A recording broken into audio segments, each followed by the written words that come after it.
특히 은에 대해서는 정보력이 굉장히 빨라질 것 같아요. 5년 이상 되면 개인이 은을 살 수 있는 기회가 없을 수도 있습니다. 건들지 말 것을 건드린 거죠. 그렇게 정보가 빠르고 한 일론 머스크가 지금 뭘 하려는 줄 아세요? 얘기해도 되나?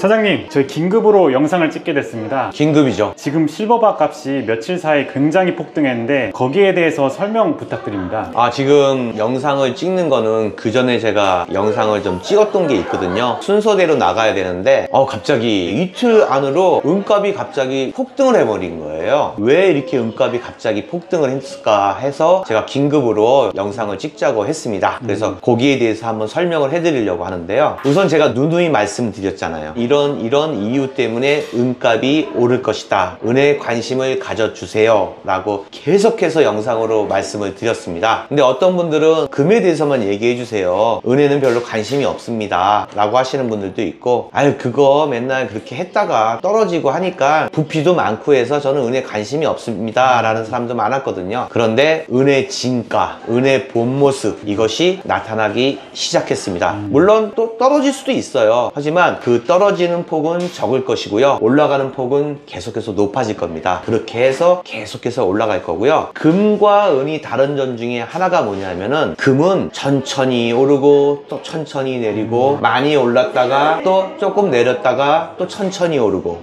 근데요, 은은요, 한번 화가 나면 날 무시해? 알았어 하면 진짜 말릴 수도 없을 정도로 혼자 투도문합니다. 그게 바로 은의 특별한 다른 점입니다. 성질이 있어요. 애가 성격이 엄청 급해요. 그러니까 제가 말씀드린 거 유념해 주시고요. 오늘은 왜 긴급으로 이렇게 촬영을 하게 됐냐면은 국제 정세가 이상하게 돌아가고 있습니다. 사실 우리는 항상 경제, 문화, 정치 이런 시각적인 면을 미국이나 유럽, 특히 영국, 프랑스, 일본 이런 관점에서 세계를 보고 있다는 거죠. 그렇지만 반대 진영에 있는 뭐 중국이라든지 러시아라든지 아프리카라든지 이런 쪽의 관점으로는 우리가 듣고 볼 수 있는 기회가 없다는 거예요. 그래서 어떤 경제적인 상황, 정치적 상황도 중립적인 입장에서 보는 것이 중요하다고 생각해서 이 말씀을 드리는 거고요. 지금 어떤 움직임이 있냐면은, 우성 씨, 트럼프가 네. 대통령이 되자마자 제일 먼저 한 게 뭐예요? 관세요? 그래요. 관세잖아요. 네. 아주 작정을 하듯이 관세를 때려요. 제가 저번에 얘기한 것처럼 관세는 나라와 나라의 세금일 수도 있는데 종목에 대한 것도 관세가 되는 거예요. 예를 들어서 뭐 수출하는 모든 거에 관세를 20% 하겠다. 그리고 너희 나라는 알루미늄 몇 프로, 우리나라 같은 경우에는 자동차, 반도체, 철강, 그리고 항만, 조선 뭐 여러 가지가 있는데 그게 다 달라요. 미국 입장에서는 반도체하고 자동차 같은 경우에는 좀 세게 때려서 좀 눌러야 되는 거고요. 이 조선 같은 경우에는 오히려 우리나라가 더 활발하고 좋기 때문에 그쪽에 대해서는 별 말이 없는 거죠. 자기한테 이로울 때는 수단과 방법을 가리지 않고 내치고, 자기가 불리한 쪽은 그냥 모르는 척 하는 게 지금 미국의 관점이란 말이에요. 근데 미국이 해도 좀 너무해요. 특히 트럼프가 뭘 작정하고 하는지는 알아요. 하지만 사람은 건들지 말아야 할 것이 있어요. 왜? 국제적으로도 그래요. 왜? 우리나라 이제 국회의원도 그렇고 외국도 마찬가지인데, 진짜 건들지 말아야 될 것은 바로 가족이에요.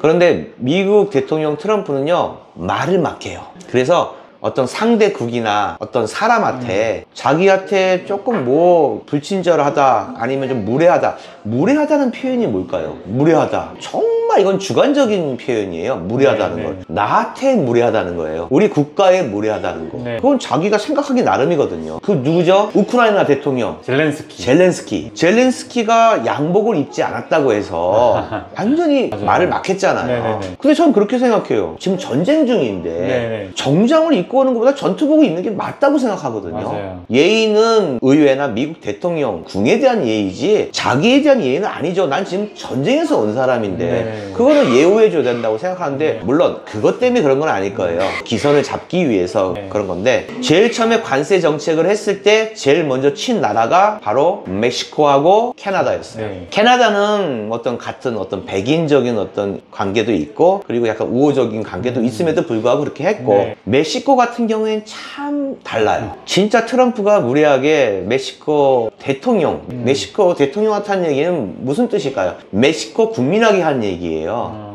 물론 거기에 불법 이민자들이 네. 많아요. 그걸로 인해서 어떤 마약이 들어왔다느니 아니면 총기가 들어왔다느니 네. 도난이라든지 범죄가 많다. 아니 그거에 대해서는 그쪽 자국 내에서 해결될 일이고 그렇지 네. 않은 사람들도 굉장히 많거든요. 왜 이민자를 받아들였을까요? 그것은 허드렛 일, 쓰레기 친다든가 청소를 한다든가 정화조에 간다든가 하기 힘든 일, 위험한 일을 그분들이 도맡아 하잖아요. 그렇죠.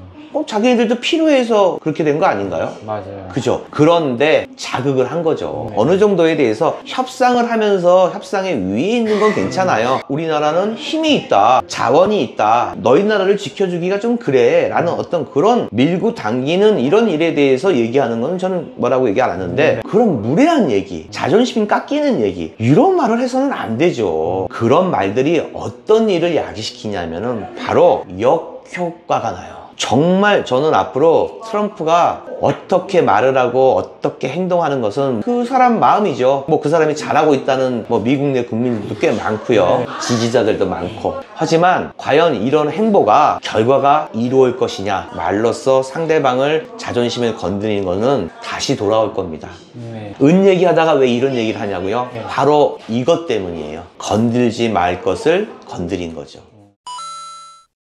지금 멕시코가 미국에 대한 의존도가 굉장히 강해요. 가스 같은 경우에는 거의 70%를 공급받고요. 그 다음에 그 접경 지대가 있어요, 멕시코하고. 거기가 이제 물품이 왔다 갔다 하면서 약간의 그 보세 지역으로 형성되어 있거든요. 그래서 남미 쪽으로, 중미 남미 쪽으로 이제 물건이 가는 통로가 되기 때문에 미국에 대한 의존도가 굉장히 강해요. 그런데 이 멕시코가 달라졌어요. 이름하여 멕시코의 반격이에요. 멕시코에 이제 자원들이 많이 나요. 그 중에서도 전 세계의 최대 매장량을 갖고 있어요. 광산을 갖고 있다는 뜻이죠. 네네네. 두 번째가 있어요. 얘도 참 대단한 거예요. 리튬이에요. 요즘 배터리로 많이 쓰는 거잖아요. 그렇죠. 2022년도에 멕시코에서 리튬 광산의 국유화를 실시했어요. 국유화. 그전에는 이 멕시코가 어떤 이게 자립력이나 네. 이런 것이 없기 때문에 그 리튬 광산에 온 나라의 회사들이 뭐 미국, 뭐 러시아, 중국 뭐 이런 나라들이 광산을 채굴권을 따가지고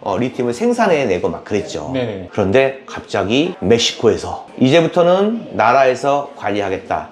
계약한 그 날까지만 하고 다 나가. 그리고 심지어는 압류까지 해버렸어요. 굉장히 강력한 조치였어요. 그런데 이게 중요해요. 은도 그렇게 하고 있다는 거예요.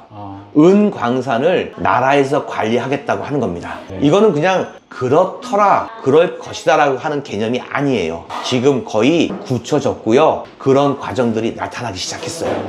멕시코가 연간 6,000톤을 생산해내고 있어요. 그리고 두 번째 생산국이 있어요. 중국이에요. 그리고 세 번째가 페루예요. 페루. 신기하죠? 중남미에 같이 있다 그렇죠. 보니까. 남미의 은이 많네요. 근데 전 지구가 쓰고 있는 은의 매장량, 생산량이 4분의 1이 멕시코에서 나오고 있다는 거죠. 그런데 만약에 멕시코가 이 은 광산을 국유화한다는 뜻은 이게 굉장한 거예요. 뭐냐면은 무기화하겠다는 거예요. 그리고 미국 너네 말 안 듣겠다는 거예요. 외교 협상할 때 이용하겠다는 그렇죠. 거죠. 그러니까 얘네들이 국유화를 하면은 생산, 수출, 이 모든 소비에 대해서 국가가 관장하겠다는 뜻이에요. 제 생각엔 그래요. 멕시코가 이걸 국유한다는 뜻은 뭐야? 저 같으면 내가 멕시코 대통령 클라우디아라면 내가 만약에 은광산을 갖고 있다면요, 저는 생산을 하되 판매를 안 할 거예요. 그러면 그냥 모아둔다는 말씀이세요? 그렇죠. 가격이 오르는 걸 알겠다는 거죠. 그러면 가격이 충분히 올랐을 때 팔면 수익이 많겠죠. 그것이 바로 생산국의 자유권이에요. 내가 안 팔겠다는데. 그전에는 다른 외국 회사가 왔기 때문에 공급하고 수요가 맞으면 그걸 처리하면서 수익을 얻는 거는 회사 수익인데, 멕시코 같은 경우에도 물론 팔아서 수익이 있겠지만은 내가 생산하는 거를 우리가 생산을 하되 판매를 하지 않는다면, 제가 얘기했죠. 은이 얼마만큼 사용되고 있는지, 미래 산업에 은이 얼마만큼 사용되고 있는지. 그런데 만약에 그 4분의 1을 관장하는 멕시코에서 은이 나오지 않는다. 않는다면 네네. 이거는 은값이 폭등할 수밖에 없습니다. 그리고 이게 미묘한 감지가 있어요. 제가 왜 이거 긴급 공지를 하냐면 이 정보를 주신 분이 있어요. 근데 그분이 얘기해도 되나? 미군에 계시는 정보장교님이세요. 정보장교요? 네. 성함은 제가 말씀을 네네네네. 제가 아까 말씀을 드렸잖아요. 우리는 미국과 유럽과 일본과 이 관점에서 세계를 보고 있다고. 그럼 안 돼요. 중국과 러시아와 아프리카와 남미의 관점에서도 볼 수 않은 그런 시야가 있어요. 사실 그 유명한 외신들 보면은 거의 대부분 유럽이나 미국의 관점에서만 얘기를 하거든요. 맞아요. 그러니까 저희도 그걸 통해서 보니까 세계를 그렇게 될 수밖에 없는 것 같아요. 그렇죠. 제가 말씀드리는 건 뭐냐면 제가 항상 라이벌이라고 그랬잖아요. 라이벌. 네. 라이벌 관계로 세계를 봐야 한다. 미국의 라이벌은 어디죠? 중국이요. 결국은 이 모든 게 이 두 나라 때문에 일어나는 겁니다. 네네.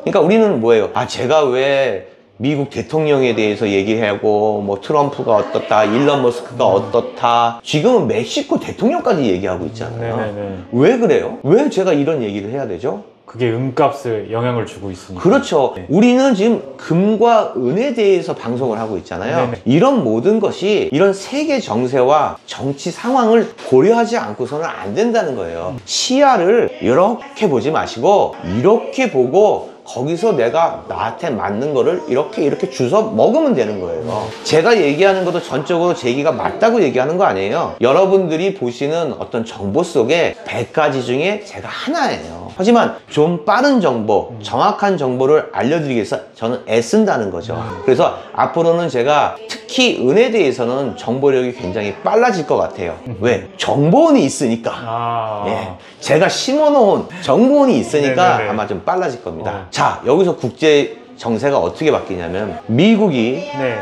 멕시코를 깠어요. 그러면 까면 말을 잘 들을 줄 알았죠. 근데 멕시코 그 클라우디 대통령, 여성 대통령 자존심 있어요. 그러니까 EU라는 기구가 있죠. 네, 유럽연합. G7이라는 기구 있죠. 그 다음에 제가 중국을 비롯한 어디가 또 무슨 브릭스요. 그렇지. 네네네. 이제 대화가 네네네. 빡빡되네. 아메리카 네네. 중에서 브리스 국가가 브라질이에요. 이번에 2025년도 의장국이에요.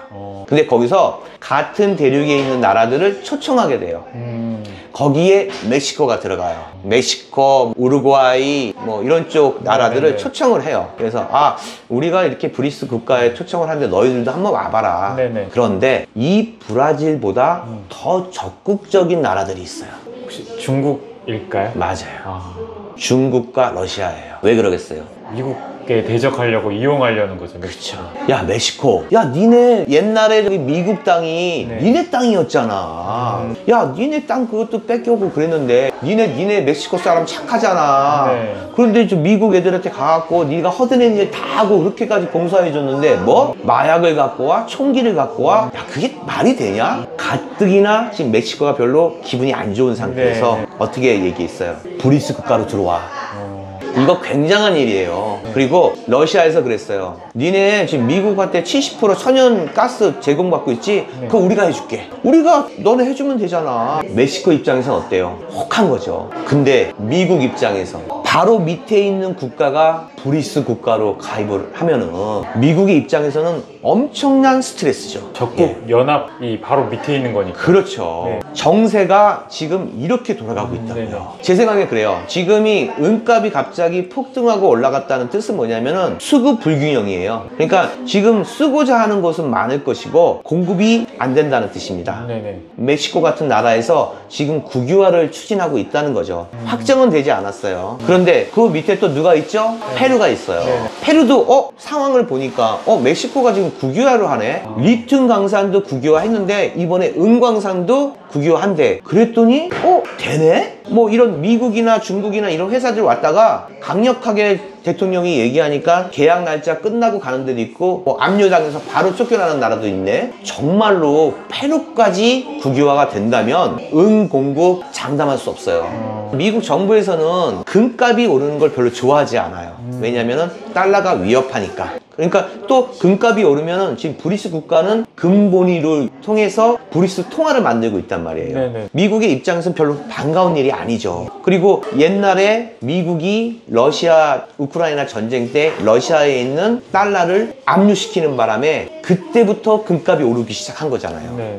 거기에 선두주자가 중국이에요. 쟤네들 저렇게 했다가 나도 저꼴라겠는데 안 되겠다. 미국 국채를 살 돈으로 금을 사자. 이게 금으로 몰리면 안 되거든요. 그래서 미국에서 은 선물 시장에 준비금을 엄청 때려 박으면서 은값을 눌렀단 말이에요. 오르는 게 싫어요. 그러니까 거기서 가장 큰 혜택을 받은 은행이 JP모건. JP모건에 맞아요. 옛날에 위먼 사태 때 구해준 미국 정부한테 JP모건은 빚이 있어요. 너무나 그때 감사했습니다. 그러니 제일 미국 정부의 말을 잘 듣는 은행은 JP모건이다 이런 거죠.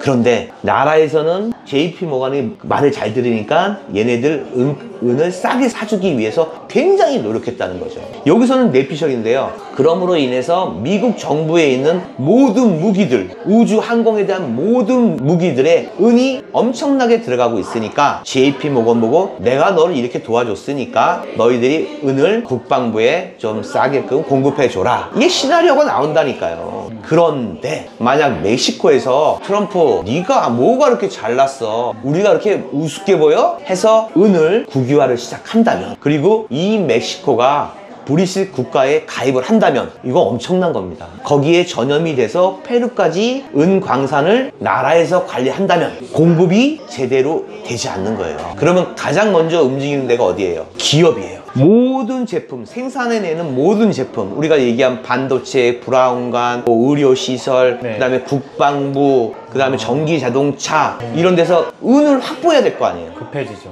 완전히 급해지죠. 야, 큰일 나는데? 멕시코 움직임이 심상치 않아. 페루도 국유할 것 같은데? 야, 은 저장해. 그럼 어떻게 해요? 개인들한테 올 수 있는 은이 없다는 거예요. 그게 안 남았다는 거죠. 실례로 지금 이 통신에 의하면 일론 머스크가 얼마나 똑똑하고 굉장히 빠릅니다. 일론 머스크가 하는 일들이 뭐가 있죠? 스페이스X, 테슬라 이게 대표적이죠. 스페이스 X, 네. 테슬라, 스타링크? X. X 그렇죠, 맞아요. 요즘에 그것도 하대요. 집도 짓대요, 막. 조립식 주택. 네네. 이런 여러 가지 하는데, 그렇게 정보가 빠르고 한 일론 머스크가 지금 뭘 하려는 줄 아세요? 일론 머스크가 리튬 광산을 산다는 얘기가 있어요. 이유가 뭘까요? 뭐 자동차 회사도 하니까 전기 자동차 리튬이 많이 필요하니까 그러지 않을까요? 당연하죠. 왜 그걸 광산을 살려고 할까요? 공급에 문제가 생길까봐 그러는 거예요. 리튬이라는 것은요, 전기 자동차에 엄청 들어가고요. 리튬, 마이너스, 플러스, 전해질, 이런 모든 것들은 미사일 무기에 들어가고요. 이거 공급 못 받으면 어떡할 거예요? 일론 머스크가 얘기한 우주항공,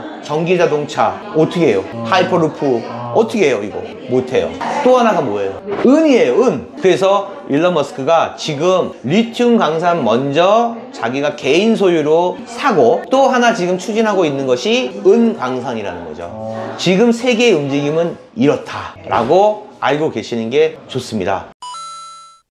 은 저번에 1차 파동 한번 있었어요. 네. 은값이 지금 온스당 38불인가 그럴 거예요. 근데 계속해서 오를 것 같고요. 이게 또 올라가다가 또 주춤할 수도 있거든요. 근데 옛날에 대폭발할 때는요, 요렇게 3번, 4번 했다가 폭발했어요. 어떻게 보면 이런 과정을 한번 보는 것 같은데, 진짜 공급량보다 수요량이 많습니다. 은이요. 저 분명히 말씀드립니다. 앞으로 몇 년 있으면 5년 이상 되면 개인이 은을 살 수 있는 기회가 없을 수도 있습니다. 기업체에서 다 써야 되니까요. 멕시코에서 진짜 이걸 무기화한다든지 협상 카드로 쓴다든지 생산을 하되 판매를 하지 않는다고 한다면은 정말 은수급에 큰 차질이 생길 겁니다. 다음에도 제가 긴급한 내용이 있으면요, 계속해서 영상을 띄우겠습니다. 감사합니다. 감사합니다.